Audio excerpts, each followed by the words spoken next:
अस्सलाम वालेकुम प्यारे दोस्तों, ईरानी सदर इब्राहिम रईसी की कब्र पर पेश आने वाले वाक़े ने सब के होश उड़ा कर रख दिए। ईरानी सदर की कब्र पर रात गए शेर आकर धाड़ने लगा। ये शेर कौन था? क्या ये कोई फरिश्ता था या फिर जिन?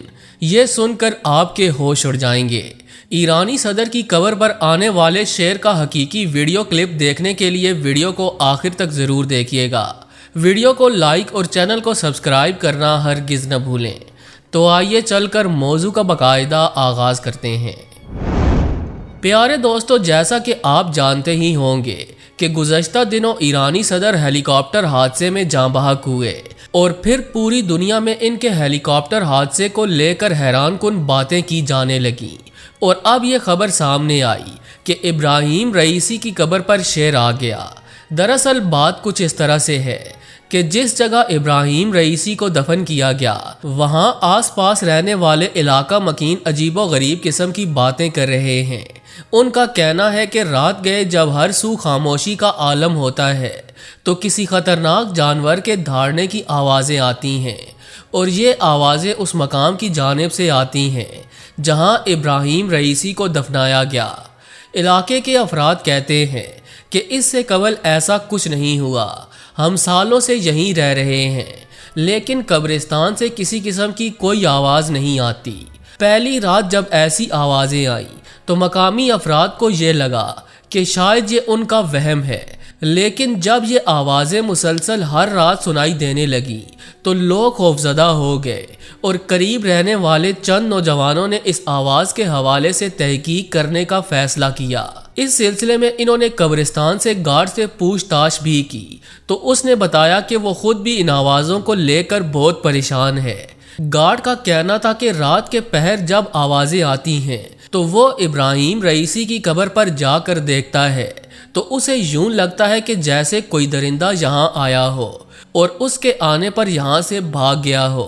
ये बताते हुए गार्ड काफ़ी घबराया हुआ था। यही वजह है कि नौजवानों को शक होने लगा कि यकीनन गार्ड झूठ बोल रहा है, असल हकीकत कुछ और ही है। प्यारे दोस्तों, मकामी नौजवानों में से 3 नौजवानों ने रात गए कब्रिस्तान जाकर हकीकत मालूम करने का इरादा किया और फिर अगली रात वो कब्रिस्तान के बाहर पहुंच गए। अब मसला ये था कि गार्ड से नज़र बचाकर अंदर कैसे जाया जाए और देखा जाए कि असल मामला है क्या। इन तीनों नौजवानों ने पहले पहल दरवाजे के रास्ते अंदर जाने की कोशिश की, मगर वहां गार्ड मौजूद था, जिसके बाद इन्होंने कब्रिस्तान की दीवार फलांग कर अंदर जाने का फैसला किया और फिर ये तीनों नौजवान दीवार फलांग कर अंदर दाखिल हो गए। हर सू हू का आलम था। रात के 10 बज रहे थे और कब्रिस्तान का गहरा अंधेरा उन नौजवानों को खौफ में मुब्तला कर रहा था। खैर, धड़कते दिलों के साथ ये नौजवान इब्राहिम रईसी की कब्र की जानिब बढ़ने लगे। कब्र के करीब पहुंचकर ये एक दरख्त की ओट में छुप कर बैठ गए और इंतज़ार करने लगे कि आखिर आधी रात के वक्त कौन सा दरिंदा कब्र पर आकर धाड़ता है, जिसकी आवाज़ से अहले इलाका भी जाग जाते हैं। रात के 3 बजे उन नौजवानों ने इब्राहिम रईसी की कब्र पर ऐसा मंजर देखा कि बेहोश हो गए। दरअसल इब्राहिम रईसी की कब्र पर अचानक से बब्बर शेर हाजिर हुआ और कब्र के सिराने बैठकर धाड़ने लगा। उसकी धाड़ इस कदर खौफनाक थी कि तहकीक करने वाले मकामी नौजवानों के दिल धड़कना भूल गए, जबकि उस शेर की जिसामत भी बहुत बड़ी थी। उस दो एकल शेर को अपने सामने धाड़ता देखकर ये तीनों नौजवान बेहोश हो गए और जब इन्हें दूसरे दिन होश आया तो ये तीनों अस्पताल में पड़े हुए थे। कब्रिस्तान के गार्ड ने जब शेर के धाड़ने की आवाज़ सुनी तो वो भी कब्र की जानिब चला आया, लेकिन उस वक्त तक शेर कहीं गायब हो चुका था। मगर गार्ड ने इन तीनों नौजवानों को कब्रिस्तान में बेहोश पाया और इनके अहले खाना को इत्तला दी गई, जिसके बाद इन्हें अस्पताल मुंतकिल कर दिया गया।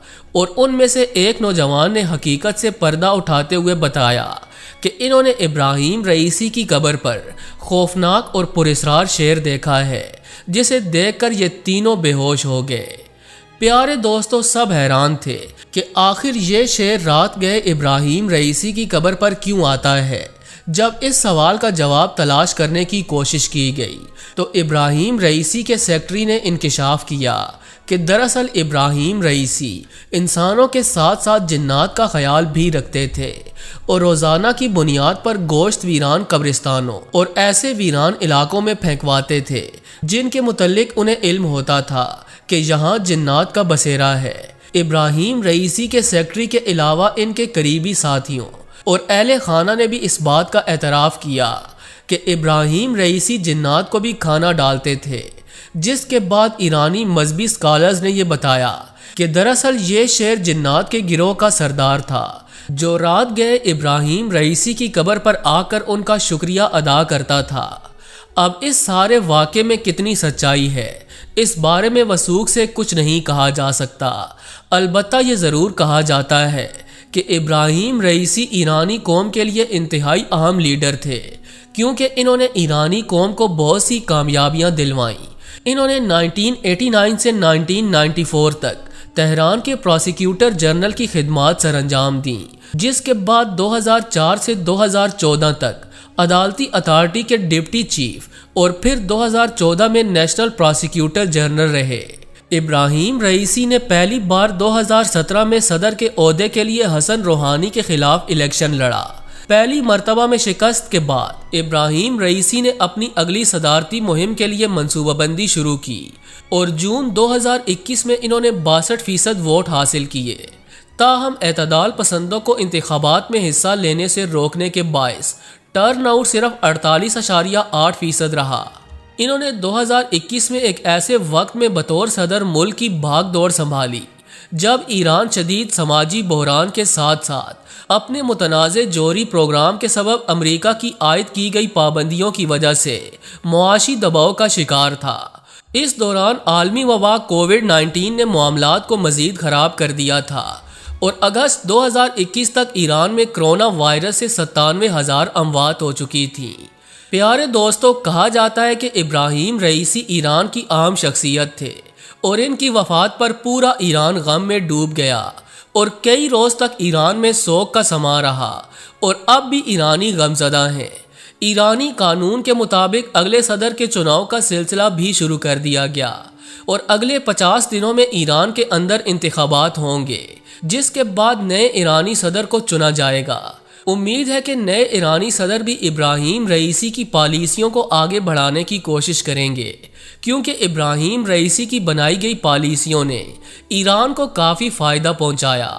آخر میں دعا ہے کہ اللہ رب العزت ابراہیم رئیسی کی قبر پر کروڑوں رحمتیں نازل فرمائے اور انہیں جنت الفردوس میں اعلیٰ مقام عطا فرمائے، آمین ثم آمین۔